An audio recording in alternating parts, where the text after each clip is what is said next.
Biz də Talış Milli Hərəkatının nümayəndələri kimi öz bütün tələblərimizi bir kənara qoyuruq. Sadəcə olaraq Azərbaycanın gələcək taleyi üçün narahat olan vətəndaşlar kimi birlikdə əl-ələ verib bu rejimindən qutaraq işimizi. Siz Talışsınız? Bəli, mən Talışam. Amma şivənizdə, aksentinizdə Talış ləhcəsi yoxdur. Allahın verdiyi. Bəli. Deməli, biz real təklif elədik ki, 9 namizədin içərisində bizə məlum olan namizədlər var ki, hökumət tərəfindən, iqtidar tərəfindən irəli sürülüblər. Onlarla işimiz yoxdur. O qüvvələr ki, özlərini müxalifət hesab edirlər. O qüvvələr ki, vətənpərvər qüvvələr adlanırlar. Onlar fərqi yoxdur. Bir hissəsi qeydiyyatdan keçibdir, bir hissəsi seçki marafonundan kənarda durublar. Fərqi yoxdur. Təklif edərik ki, bunlar hamısı vahid bir blokda birləşirlər. Qeydiyyatdan keçmiş namizədlər öz aralarında daha təcrübəli, daha savadlı, daha deməli, xalqın gözündə heç bir pis əməli ilə tanınmayan bir namizədi irəli sürürlər. Biz belə fikirləşdik ki, mövcud namizədlərin içərisində elə bir adam, hüquq elmləri doktoru, Respublikanın keçmiş baş prokuroru və keçmiş ədliyyə naziri İlyas İsmailov ola bilər. Yəni bizim üçün fərqi yoxdur. Biz hamımız Azərbaycan vətəndaşıyıq. Şəxsi dostluğumuz və yaxud qohumluğumuz mövqeyindən çıxış etmirik biz. Bağışlayın, mən bu arada əziz redaktor və rejissora xahiş edirəm ki, bizim verilişin telefon nömrələrini versinlər və xüsusilə İlyas İsmailov cənabları əgər bizim verilişi görürlərsə bu proqramla bağlantı qurmağa çalışsınlar. Mən xatırlatmaq istəyirəm ki, dünənki verilişimizdə biz hörmətli namizədlərlə danışmağa cəhd göstərdik. İsa Qəmbərov, Etibar Mamedov və başqa bir neçə namizədlə telefon bağlantısına çalışdıq, amma onlar hazırlıq bildirmədilər. Fəxrəddin müəllim, İlyas İsmailov haqqında nə deyirdiniz? Deməli, biz təklif elədik ki, bir də təkrar edeyim ki, daha deməli, təcrübəli bir dövlət işçisi kimi, dövlətçilik təcrübəsi olan, daha savadlı adam olan və xalqın gözündə heç bir pis əməli ilə xatırlanmayan İlyas İsmailovun namizədliyini irəli sürmək olar. Yəni, İlyas İsmailovun başqa üstünlükləri də var ki, onun həyatında heç vaxt, onun təcrübəsində heç vaxt klanbazlıq, tayfabazlıq, yercibazlıq, belə mənfi hallar müşahidə olunmayıbdır. Bundan əlavə İlyas İsmailovun bir sıra başqa üstünlükləri də var ki, o üstünlüklər, yəni İlyas İsmailov elə bir səviyyəyə qaldırır ki, bizim gözümüzdə 1998-ci ildə Rusiyada məlum böhran olarkən Yevgeni Primakov Rusiya üçün hansı rolu oynaya bildisə, 2003-cü ildə İlyas İsmailov Azərbaycan xalqı üçün, Azərbaycan dövlətçiliyi üçün elə bir sima rolunda çıxış eləyə bilərdi. Ancaq bu mövqedən çıxış eləyib, təklif elədik ki, həqiqi fikriniz varsa, namizədliyinizi geri götürün və İlyas İsmailov qalsın. Hamımız birlikdə çalışaq, xalqı başa salaq, inandıraq ki, xalq ona səs versin. Və əgər lazım olarsa, sonradan hamımız qardaş kimi bir stol arxasında, masa arxasında əyləşək və öz problemlərimizi qardaş kimi kənar müdaxilə olmadan, heç bir xarici dövlətin müdaxiləsi olmadan müzakirə eləyək və Azərbaycanın gələcəyi üçün yollar axtaraq. Əgər lazım olarsa, hətta İlyas müəllimlə danışmaq olardı ki, 6 aydan, 1 ildən sonra lap təkrar prezident seçkiləri də elan eləmək olardı. Gəlin İlyas müəllimlə danışaq. Çünki İlyas İsmailov bizim verilişə bağlanıb. Çox gözəl. Canlı bağlantımız var, təsadüfən. Əziz tamaşaçılar bilməlidirlər ki, bizim bu kompas verilişi Azərbaycan xalqına, Azərbaycan ziyalılarının sözlərini, fikirlərini çatdırmaq üçün bir tribundur. Bəli. Və burada hansısa namizədin başqa bir namizədə tərcihi mövzu bəhs deyil və biz bütün namizədlərə eyni gözlə baxmaq məcburiyyətindəyik bir telekanal kimi. Xüsusilə xarici bir telekanal kimi. Ancaq bizim çalışdığımız odur ki, Azərbaycan ziyalılarının istər müxalifət, istər əlbəttə indi bugün sabit bir rejim seçki ərəfəsində olduğumuz üçün yoxdur ki, deyək, müxalifət və iqtidar. İnşallah yaxında 2-3 gün sonra rejim və müxalifət fərqlənəcəkdir. İlyas İsmayılovun bağlantımızdan kəsildi. Əgər İlyas müəllim xəttədir. İlyas müəllim, salam. Alo, dayandı efendim. Necəsiniz? Teşekkür ederim, çok sağ olasın. Sizdən bizim xoş xatirələrimiz var. Sizin İran səfərləriniz bizim yadımızdan çıxmayıb, İlyas müəllim. Teşekkür edemezdim, var olasın. Hörmətli Fəxrəddin Abbasov sizin adınızı xüsusilə qeyd elədi və biz çox sevindik ki, siz bugün bizim tam adınızın çəkildiyi bir məqamda bağlandınız. İlyas müəllim, seçkilər nə vəziyyətdə, seçki kampaniyası nə vəziyyətdədir? Son məlumat istəyirdik sizdən. Mən əvvələ Fəxrəddin bəyə öz təşəkkürümü bildirirəm. İkinci də mən Masallıdan seçkilərlə görüşdən qaydıram, çox məmnun qaydıram. O zonanın işçiləri, çox zonanın seçkiləri, əməkdaşları, sakinləri çox düşüncəli insanlardılar, vətənpərvər insanlardılar. Zəhmətkeş adamlar, ağı qaradan seçən adamlar. Ancaq seçki kampaniyası əlbəttə bərabər şəraitdə getmir.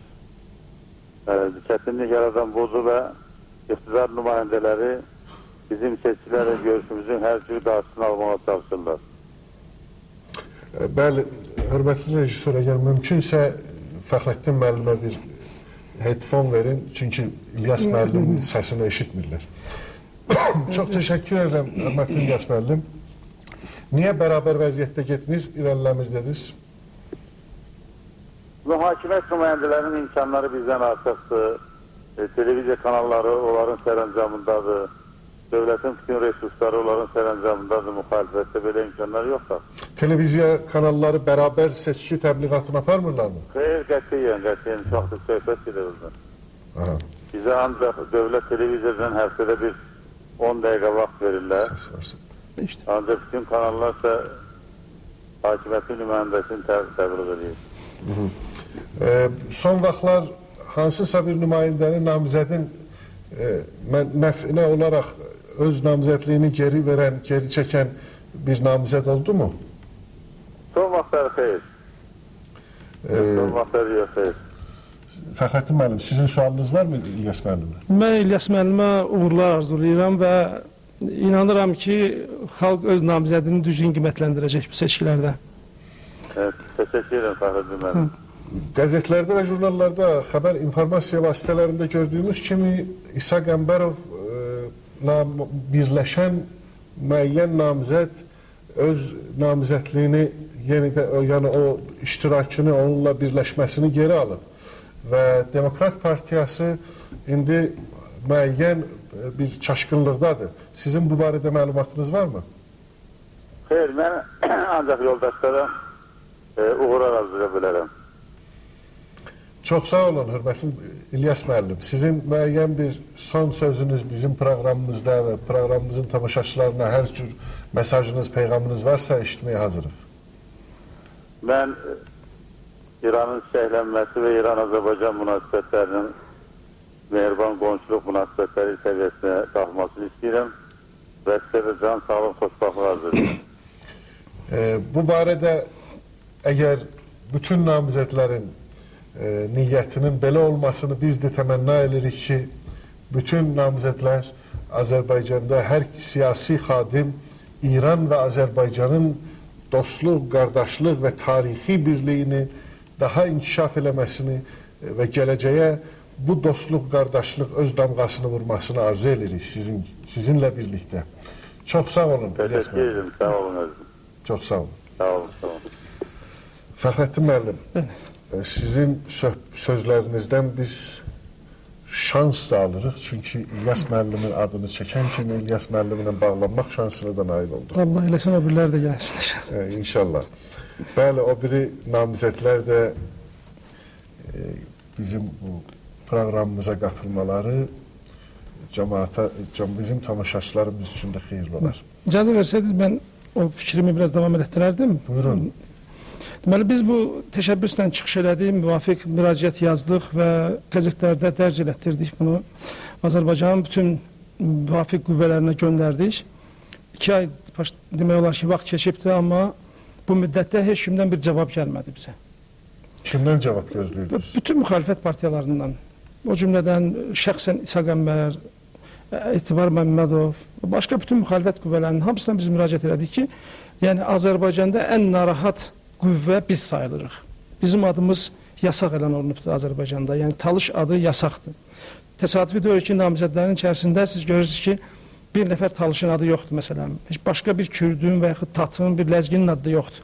Yəni bu xalqlar da etnik qruplar. Bəli, etnik başqa xalqların daha doğrusu etnik qruplar bizdə var, məsələn, Xınallıqlardır, Udinlərdir. Bunlar böyük xalqlardır. Azərbaycan çox millətli ölkədir, ancaq bu millətlərin demək olar ki, heç birisi seçkilərə yaxın buraxılmır. Yəni bu məsələnin bir tərəfidir. Biz narahat qüvvə kimi, daha doğrusu desək, bizə deyirlər biz separatçıyıq, Azərbaycanı parçalayırıq və s. Amma təsadüfi deyil ki, biz birinci müraciət elədik və öz əməlimizlə sübut elədik ki, doğrudan da bütün tələblərimizi geri götürməyə hazırıq. Tək ki, Azərbaycan azad olsun. Heç bir xəbər gəlmədi. İndi bu 2-3 gün ərzində biz eşidirik ki, Azərbaycanda müəyyən qüvvələr arasında qruplaşmalar gedir. Əlbəttə, bu biraz gecikmiş addımdır. Çünki seçki bülletenləri artıq çap olunubdur. Həmin adları bülletenlərdən çıxartmaq mümkün deyil artıq. Deməli, əhali arasında əlavə çaşqınlıq salacaq bu məsələ. Sanki kənar bir rejissorun ağırlı sürətdə cızdığı bir ssenari yenə həyata keçirilir. Yəni, söhbət ağırlı sürətdə mi? Çox ağırlı sürətdə, bəli deyərdim ki. Yəni, Azərbaycanın xeyrinə olmayan çirkin niyyətdir, amma çox ağırlı bir niyyətdir. Bəli, məkirli, qərəzli bir ssenaridir ki, yəni, buradan yenə, biz əvvəldən həmişə demişik ki, mövcud müxalifət əslində xalqla oyun oynayır və güya iqtidara qarşı mübarizə apardığını sübut etməyə çalışır və bunun heç bir mənası yoxdur. Çünki bu müxalifət bu ötən illərdə həmişə sübut eləyib ki, mövcud iqtidarın əlində bir oyuncaqdır. Və hətta mən biraz da irəli gedib deyə bilərdim ki, həmişə də bunu demişəm ki, bu müxalifəti əslində Heydər Əliyev özü yaradıbdır və özü bildiyi kimi yaradıbdır. Öz bildiyinin müəyyən hissəsini ona öyrədibdir, əsas lazım olan şeyləri öyrədə bilməyibdir. Və ona görə də son 10 ildə bu müxalifət Heydər Əliyevə qarşı az çox qətiyyətli bir hərəkət edə bilməyibdir. Çox təşəkkür edirəm Fəxrəddin müəllim. Əgər bizim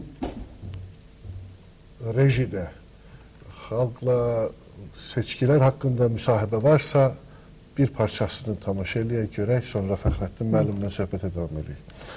Yoxdur, yoxdur. Bəli, biz söhbətlərimizi bir satirik parça ilə bağlayacağıq, amma ondan qabaq mən Fəxrəddin Abbasova başqa bir sualım var. Fəxrəddin müəllim, siz Azərbaycanda xalqlardan, mən etnik qruplar dedim, siz mənim sözümü düzəltdiniz, Kriz, Xınalıq, Haput. Mən həqiqəti dedim. Bəli, bəli. Haput, Kriz, Xınalıq, bu kimi kiçik bəli, elə etnik qrupları var Azərbaycanda. Ancaq milyon yarımlıq xalqa etnik qrup demək olmaz, milli azlıq da demək olmaz. Doğrudur. Bu dövlət əmələ gətirən xalqdır. Talışların qəsdi.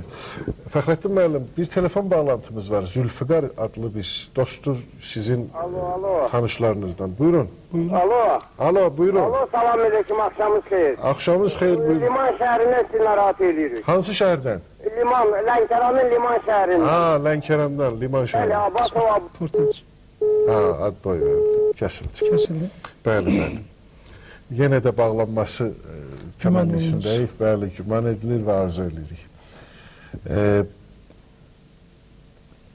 Bəli, Fəxrəddin müəllim, söhbətimizin, proqramımızın 2 dəqiqəsi var. 2 dəqiqəsi qalır. Bəli. Buyurun siz. Mən təəssüf edirəm ki, çox söz danışa bilmədim. Bir dəqiqə bağışlayın, bağlantı hazırdır, yenə xəttədir. Zülfüqar, buyurun. Salam aleyküm, axşamınız xeyir. Aleyküm selam. Xoş gördük sizi. Xoş gördük, xoş gördük. Mən üzr istəyirəm, aparatın adım mən deyib qoş oldum, bilmirəm. Amma o siz yazı iştirak edən Fəxrəddin politolog kimdir, o günə taşlar haqqında danışırdı. Mən də Cənub bölgəsindənəm. Bəli. O da Cənub bölgəsindədir. O danışır, burada haradasa Uzqar kətlərdə seçki qutusu yoxdur. O hansı kətlər deyə bilər görək, vardır, yoxdur, adını çəkə bilər. hansı ki, ucqar kəndlərdə deyir ki, seçki qutusu yoxdur deyibsiz. Adını çəkə bilərsiniz o kəndin. Yox, mən dedim çox güman ki olmayacaq güman və o ki- kəndlərin adlarını çəkə bilərəm lazım gəlirsə. Bəli, uzaq kəndlər çoxdur. Elə biri də mən dedim hapıt. Mən getmişəm 8 saat Uvazla Yox, getmişəm. kifayət qədər elə kəndlər var. Ola payız- bilər, yəni o güman ki dedi, inşallah ki belə bir məsələ yoxdur və bütün ucqar kəndlərə, ancaq xarici ölkələrdə dedi ki, yoxdur və Azərbaycan diasporasından səs alınmır. Buna sizin bir fikriniz varmı? Xarici ölkələrin hər bir ölkələrdə keçən seçkidə dəqiq bilirəm ki, seçki qutuları vardı. Hamı da çox qəşəng gəlib səsim verirdi, arxayıcı gedirdi. İndi bugünkü elanı fəqət mən bir şey, mən dəqiq bilmirəm. Doğrudan elə bir şey var, yoxdur. Amma Dağıstanda söhbət oldu seçki qutusuna, bizim seçkilərə qoşulsunlar. Oradakılar özləri istəmədi ki, Azərbaycanda bunlar qoşulmasın. Arzuları elə oldu. Biz bizim bir hökumət var, arzusunu əksinə gedə bilməz. Bununla əlaqədar orada o seçki aparılması dayandırılır müvəqqəti olaraq. Amma indi başqa Rusiyada, nə bilim, Almanda, İngiltərədə haradasa bu seçki Azərbaycan qoşulması haqqında mən dəqiq məlumat bilmirəm və Fəxrəddin müəllim harada o məlumat götürüb onu da mən bilmirəm. Fəxrəddin müəllim güman ki dedi. Bir də o gün Talışlar haqqında Fəxrəddin müəllim danışdı, mən Taşadın üstün verilişə qoşuldum. Talışlar burada adım çəkənməyir, bildirmək istəyim Talışdı. Mən bu zonada yaşayırım. Mən elə bilmirəm Talış kim, hamı qarışır, burada yaşayır, adət bir əlinədir. Bir-birinə qarşı heç bir pis münasibət yoxdur. Bu söhbətləri haradan götürür və xarici ölkələrdə danışır. Bu söhbətləri Azərbaycan adına ləşə gətirən sözləri. Mən başa düşmək istedim ki, bunlar nə ilə Fəxrəddin müəllimin belə bir niyyəti yoxdur, belə bir söz demədi. O nümayəndə namizəd söhbət elədi, verilişimizin də zamanı... Önceki verilişi, mən qura atmışım bu verilişi. Bu cücü verilişi danışmıram. Özü tez-tez çəkir. Verilişimiz, bəli, verilişimizin vaxtı Mən 5 kəlmə söylədim, yaxşı. Fəxrəddin müəllim bağışlayın, Allah bağışlasın. zaman qutarıb, inşallah gələcək verilişlərdə, gələcək proqramlarda... Təəssüf ki, müəyyən sözlər demək olmadı, eybi yox. Çox üzr Sağlıq istəyirəm, olsun. verilişimizin vaxtı qutarıb. Sağlıq olsun. Çox sağ olun, əziz tamaşaçılar. Bizimlə xəttə bağlantı qurun, bizimlə canlı təmasda keçin və öz fikirlərinizi bizimlə paylaşın və inşallah ki, bu seçkilər tam uğurla keçiriləcəkdir və Azərbaycan stabilliyə bir addım daha atacaqdır. Sağ olun, sağlıqla qalın.